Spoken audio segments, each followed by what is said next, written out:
Hello everybody, welcome back from Columbus, Ohio, where Penn State was just defeated by Ohio State 33-24 in the Horseshoe. And this was a game where, you can really take a lot of positives out of it for Penn State. The offense played significantly better than last week. Mike Yursich with some real creativity in the offense, and of course on defense as well, getting some critical stops when they needed it most. And the defensive line especially playing much better in the run, in the pass than last week, getting pressure as well. And Alexis, let's start with the offense.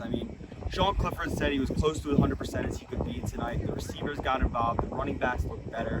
What did you see from this offense from Mike Yursich that looked better tonight for Penn State? Well, I think you mentioned it. The key thing was getting Sean Clifford healthier than what he was against Illinois last week. And you could really see that the offense as a whole benefited from that. He was not only able to contribute heavily in the passing game and getting both Jahan Dotson and Parker Washington involved, but he was also able to extend some plays with his legs as well. And really it benefited Penn State as a whole. They were able to get on the scoreboard first in this game and swing the momentum in their favor early on to start the game. But they had a couple of drops, like Brenton Strange a couple of times in the game could have extended some offensive series, and they were unable to do that. And then they were also unable to find the end zone down the stretch. So there, like you said, there's a lot of positives that come out of this result. Sean Clifford, a lot healthier, also very emotional after the game. He really wanted to get this win, but still a lot of positives to take out of this one for Mike Yursich and his group. Mm-hmm. And now, so turning to the defensive side, Seth, this defensive line looked like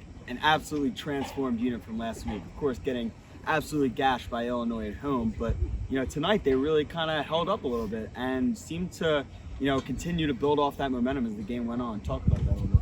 So when I look at the defense today, I think preparation. Preparation's key. I think when you look at the game last week and you ask Franklin, you ask other players, what went wrong there?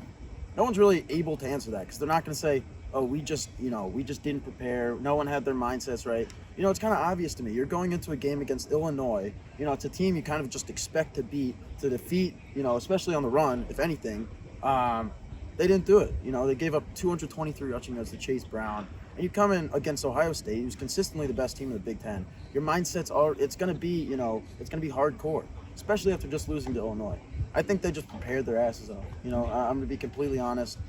They prepared for this game. They prepared for Travion Henderson, who's one of the best running backs, if not the best running back in the Big Ten. Chris Olave, Garrett Wilson, two of the best wide receivers in the country. That's something that that's something you prepare for.